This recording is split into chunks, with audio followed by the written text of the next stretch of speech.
Welcome back, nerds. Fino here with a guide for Mighty Chains. The anniversary update has changed the way cards work, and while it might seem confusing to anyone that hasn't been playing on the JP server, the effect on chaining is quite simple in practice.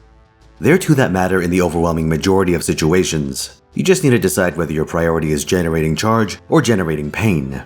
For charge, you go Buster, Quick, Arts in that order. This is the most relevant for soloists like Barghest, who want reliable access to their noble Phantasm.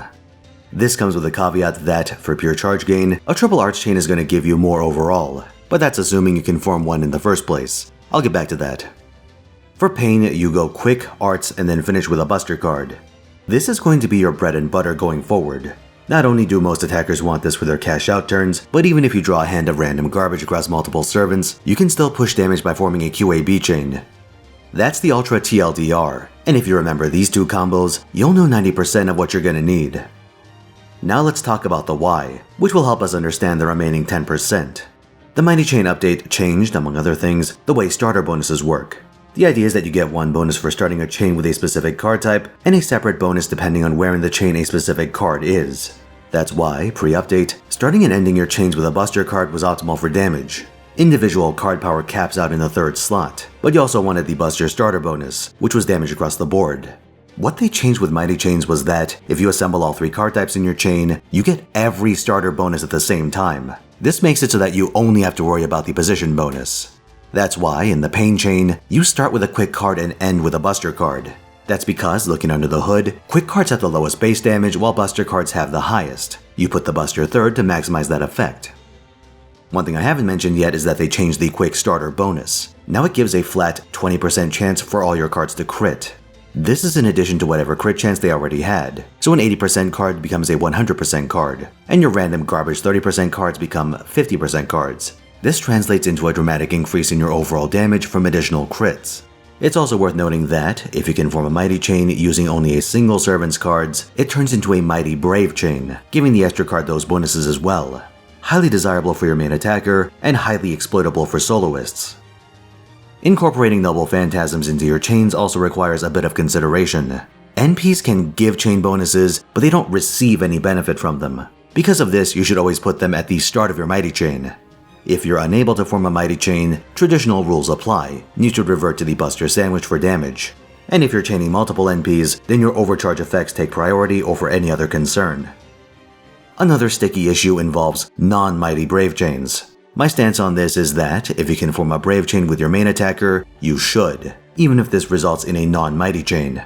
Getting access to your extra card is valuable enough that I'd say it's usually worth taking over a dilute Mighty chain involving your other frontliners. On occasion, it's also worth deviating from these standard formulas because some servants have specific cards that are abnormally good or abnormally bad at their job. For instance, Kiritsugu has a borderline non-functional arts card despite being an arts servant. So it might actually be worth it to abandon BQA and go for ABQ chains instead for star generation so you can crit your way out of that hole next turn. This sort of thing only really becomes apparent through experimentation, so if you suspect your servant is not operating up to standard, try mixing up your chains to see if you can get around the issue. Kiritsugu is an outlier with lopsided stats, but art servants in general tend to introduce some puzzling decision points. While BQA gives the most charge of the Mighty Chains, a servant that can form an arts chain, one with 3 arts cards, will want to do that instead.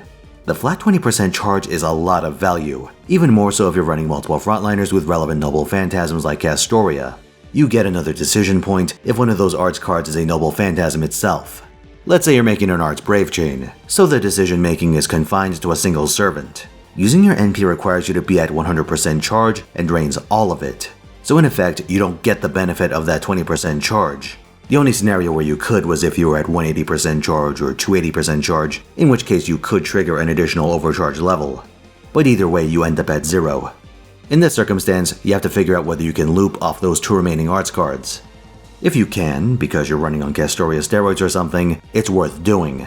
NP uptime is the single highest priority for an arts servant after all. But if you can't loop, then Mighty Chains enter the picture again.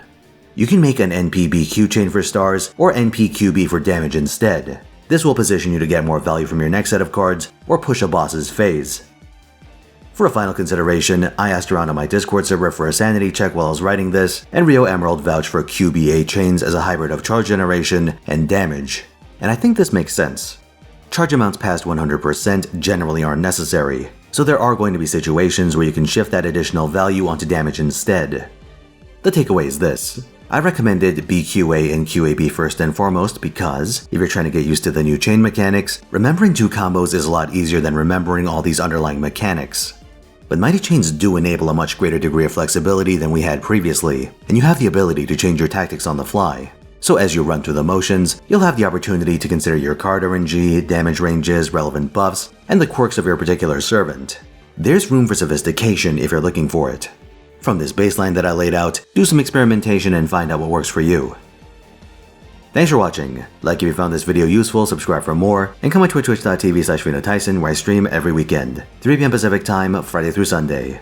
I've also got more guides in the works, especially for the upcoming crop of summer servants, so stick around for more. Till next time.